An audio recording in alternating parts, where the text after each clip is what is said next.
what will youth do in promoting inter-community dialogue, which means we know that we have differences. And there's nothing wrong in being different. Yeah, this variety is part of the nature of creation. Like I spoke to someone yesterday. Somebody was complaining about we are divided. I said, no, division did not start today. In fact, division even started from God. In the beginning, God, one God who created heaven and earth. Heaven is different from earth now. So already that is division. But there is a goal of division. When there is a division, there is a union. Those divided parts are supposed to create a union. For example, there's a division among human beings, man and woman. But something is expected between the divided man and the divided woman. Come together and give birth to children. So division itself is not like a bad idea. Yeah, it exists for a purpose. The purpose is that this divided part, which you can call a subject and object parts, should be able to create a union that resembles the origin. Like I use the idea of God. God is the origin. The division is heaven and earth, or human beings and plants, or man and woman. Then the union is this subject and object coming together to create a common future. God, Raphael and his wife, divided man and woman. We come together, give birth to children. Then we have connected 3 generations. God, myself and my wife, and our children. So, but what the point is that when this division exists, the problem is not Oba is different, no problem. Itega is different, no problem. Ugaga is different. Igbekureko is different. Iahe is different. Ebo is different. Uchumori, Okpene, all of this, no problem. But there is a responsibility ahead that they need to fulfill. That is the main point. And that responsibility is that how can you come together? For instance, ordinarily, Yala was never believed they and Ukele will be together. For example, Western Yala never imagined that there will be a time that Western Yala and Eastern Yala will become one. No, but something, God's special grace or whatever, and God's providence through President Babangida, military President Babangida, then they came together and what is it? We have become what we call a local government area. We are now one. So I think basically, I think so you discover that because of this division, we need to talk to each other. There are differences. We struggle about borders of land. We struggle about differences of opinions. So many things divide us. So, for example, in the past, let me use my father as an example. My father got a plot of land opposite to the Cross River State University of University of Cross River State, where they invested in Okuku.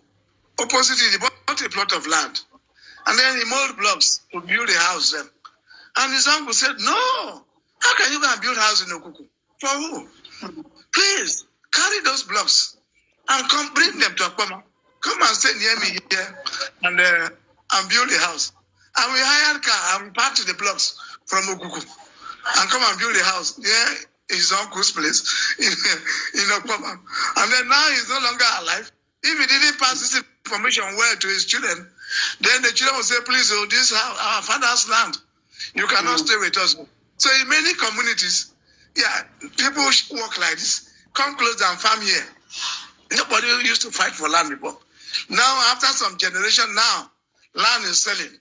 People say, "No, you were not from here originally. You came from somewhere. You were the one who came first. You came later, so you are not landowner." All of this kind of thing. So there is need for dialogue. This is where the issue of dialogue comes in. So, and then if we are to discuss this, a whole lot of points are involved. When there is a conflict or disagreement among people, there are 3 ways to resolve that conflict. One, which is the most elementary way or the most primitive way, is to fight. When people disagree, the first thing to do is fight each other. It's okay. Fighting is necessary sometimes. In case somebody wants to oppress another person, you will have to fight back to say, we get power. But it's a very primitive way of resolving a conflict or a disagreement. But when people fight, it creates room for, when you discover that both sides have strength. Then they say, this is two, they get power. Let's discuss. So it creates room for dialogue. So, okay, let's sit down on the table. Because if you don't fight, and they keep attacking you and you keep quiet, then they will eliminate you. But if they attack you, if they attack you and you attack back, they say, this person is as strong as I am. Then they say, no, let's dialogue. So dialogue is the second stage of conflict resolution. Then dialogue has two outcomes. Sometimes when we dialogue, we may dialogue for settlement. For example, we are not agreeing. It's not agreeing. It's okay. Calm down now. We will give you counselor for the next time. Leave the land matter. Take counselor. We have agreed. It's settlement. We have not solved the problem. And we just settle the people with something that is not lasting. So after some time, after the counselor, and they don't get anything again, say, that day you gave us counselor. Now counselor era has finished. We'll come back again to back to fighting. The second option of the outcome of dialogue is to identify the real problem. What is the root of this problem? Which we call dialogue for reconciliation. We have made some mistake. We did something wrong. And the other group, everybody, each side must admit their shortcomings and limitations. And then we have to correct it. We need to pay some price. Why did you go to attack your brother? Why did you kill each other? We must agree we made mistakes. And then we make indemnity, we pay. There's really nothing for free. If you slap somebody, you should be able to apologize. Or you should be willing to be slapped more. Or you should be able to pay some price for having slapped your brother or sister first. So in this way, you identify the problem, root it back, correct it, and return both sides to the former relationship they had before the conflict. We call that one dialogue for reconciliation.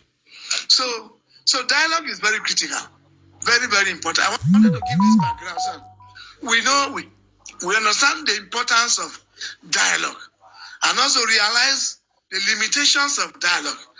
We shouldn't always think that once we dialogue, everybody come together, let's discuss it. Yes, we can discuss, but not all times that we may get the answer. It depends on the outcome of the dialogue. What do we want? Some people say, okay, for example, now they just take, for example, the annulment of June 12 election, for example, in 1993. And then the Yorubas felt very hot. And then, okay, so to make sure the Yorubas don't complain too much, they appointed Shoneko. Okay, become interim president. So it's settlement. So if you hold on to that interim president, and then they start working against Abiola, for example, recovering his mandate. Yeah, but it's not a lasting solution because you've not dealt with the real issues.